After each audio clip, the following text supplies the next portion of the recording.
ರಾಜ್ಯದಲ್ಲಿ ನಡೀತಾ ಇರುವಂತದ್ದು ಜಾತಿ ಜನಗಣತಿ ಅಲ್ಲ, ಸಾಮಾಜಿಕ ಶೈಕ್ಷಣಿಕ ಆರ್ಥಿಕ ಸ್ಥಿತಿಗತಿಗಳ ಸಮೀಕ್ಷೆ.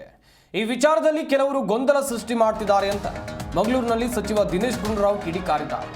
ಬ್ರಾಹ್ಮಣ ಲಿಂಗಾಯತ ಕ್ರಿಶ್ಚಿಯನ್ ಹೇಳಿದ್ದು ಜನರೇ, ಆಯೋಗ ಅಥವಾ ಸರ್ಕಾರ ಸೃಷ್ಟಿ ಮಾಡಿರೋದು ಅಲ್ಲ. ರಾಜ್ಯದಲ್ಲಿ ನಡೀತಾ ಇರೋದು ಜಾತಿ ಗಣತಿ ಅಲ್ಲ, ಇದು ಸಾಮಾಜಿಕ ಶೈಕ್ಷಣಿಕ ಆರ್ಥಿಕ ಸ್ಥಿತಿಗತಿಗಳ ಸಮೀಕ್ಷೆ. ಈ ಗೊಂದಲ ವಿಚಾರದಲ್ಲಿ ಕೆಲವರು ಗೊಂದಲವನ್ನು ಸೃಷ್ಟಿ ಮಾಡ್ತಾ ಇದ್ದಾರೆ ಅಂತ ಹೇಳಿ ಮಂಗಳೂರು ಉಸ್ತುವಾರಿ ಸಚಿವ, ದಕ್ಷಿಣ ಕನ್ನಡ ಜಿಲ್ಲೆಯ ಉಸ್ತುವಾರಿ ಸಚಿವರಾಗಿರುವಂಥ ದಿನೇಶ್ ಗುಂಡೂರಾವ್ ಅವರು ಕಿಡಿಕಾರಿದ್ದಾರೆ. ಸೆಪ್ಟೆಂಬರ್ 21 ರವಿವಾರ ಮಂಗಳೂರಿನಲ್ಲಿ ಮಾಧ್ಯಮದವರ ಜೊತೆಯಲ್ಲಿ ಮಾತನಾಡಿದ ಅವರು, Brahmin Christian, Lingayat Christian, Gowda Christian ಮೊದಲಾದವುಗಳು ಹಿಂದಿನ ಆಯೋಗಗಳು ಸಮೀಕ್ಷೆ ಮಾಡಿದಾಗ ಜನರೇ ಹೇಳಿರೋದು ಎನ್ನುವುದಾಗಿ ಹೇಳಿಕೆಯನ್ನು ಕೊಟ್ಟಿದ್ದಾರೆ. ಹಾಗಾದರೆ ಈ ಸಮೀಕ್ಷೆಯಲ್ಲಿ ಜಾತಿಗಳ ಹೆಸರು ಯಾಕೆ ಬಂತು ಅಂತ ಜನರು ಕೂಡ ಪ್ರಶ್ನೆಗಳನ್ನು ಕೇಳ್ತಾ ಇದ್ದಾರೆ. ವಾರದಿಂದ ಅವಾಗ ಯಾವ ಇಶ್ಯೂ ಬಂದಿತ್ತು ನಾನು ಹೇಳಿದೆ, ಆ ಥರದ್ದು ಮಾಡೋದಕ್ಕೆ ಸರಿಯೋ ಲಾಜಿಕಲ್ ಇರೋದಿಲ್ಲ. ಅದನ್ನು ಸ್ವಲ್ಪ ನೀವು, ಯಾಕಂದರೆ ಇದು ಆಯೋಗದವರು ಏನು ಅವ್ರು ಸೃಷ್ಟಿ ಮಾಡಿರೋಂಥದ್ದಲ್ಲ, ಎಲ್ಲ ಏನು ಬಂದಿದೆ ಇದು ಜನನೇ ಹೇಳಿರುವಂಥದ್ದು.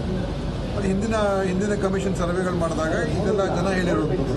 ನಾವು ಲಿಂಗಾಯತ ಕ್ರಿಶ್ಚಿಯನ್ನು, ನಾವು ಬ್ರಾಹ್ಮಣ ಕ್ರಿಶ್ಚಿಯನ್ನು, ನಾವು ಗೌಡ ಕ್ರಿಶ್ಚಿಯನ್ನು ಅಂತ ಹೇಳ್ಕೊಂಡಿದ್ದಾರೆ. ಅದು ಅವ್ರು ಹೇಳ್ಕೊಂಡ್ರೆ ಅದನ್ನು ನಂಬರ್ಸ್ ಇದೆ. ಇಡೀ ರಾಜ್ಯದಲ್ಲಿ ಕ್ರಿಶ್ಚಿಯನ್ಸ್ ಇದನ್ನು ನೋಡಿದಾಗ ಸುಮಾರು ಒಂದು ಲಕ್ಷಕ್ಕಿಂತ ಕಮ್ಮಿ ಈ ಸಂಖ್ಯೆ. ಎಲ್ಲ ಬೇರೆ ಬೇರೆ ಹಿಂದೂ ಜಾತಿಯವರು ನಾವು ಕ್ರಿಶ್ಚಿಯನ್ ಅಂತ ಹೇಳ್ಕೊಂಡಿರೋದು 1 ಲಕ್ಷ 1.25 ಲಕ್ಷ ಅಷ್ಟೇ ಇರುವಂಥದ್ದು. So it is a very small number. ಒಂದು ಎರಡನೇದು ಅದು, ಬಟ್ ಅದರಲ್ಲಿ ಅದು ಬರಬಾರ್ದು ಅಂತ ನಾನು ಕೂಡ ಮೊನ್ನೆನೂ ಕೂಡ ಹೇಳಿದೆ. ಯಾಕಂತ ಹೇಳಿದ್ರೆ ಒಂದ್ಸಲ ಕನ್ವರ್ಟ್ ಆಗಿದ್ರೆ ಅವರು ಆ ಧರ್ಮಕ್ಕೆ ಹೋದಂಗೆ. ಸೊ ಅವರು ಹಿಂದೂ ಜಾತಿ ಮತ್ತು ಇನ್ನೊಂದು ಧರ್ಮ ಅಂತ ಹೇಳುವಂಥದ್ರಲ್ಲಿ ಅರ್ಥ ಇಲ್ಲ ಅಂತಲೂ ಹೇಳಿದ್ದೀನಿ.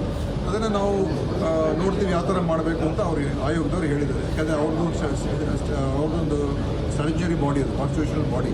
ಸೊ ಅವರು ಒಂದು ತೀರ್ಮಾನ ಮಾಡ್ಕೊಳ್ಬೇಕಾಗ್ತದೆ. ಅದು based on previous committee reports. So ಅದನ್ನು ಅಷ್ಟೇ ಬಿಟ್ಟರೆ it's not A very serious issue.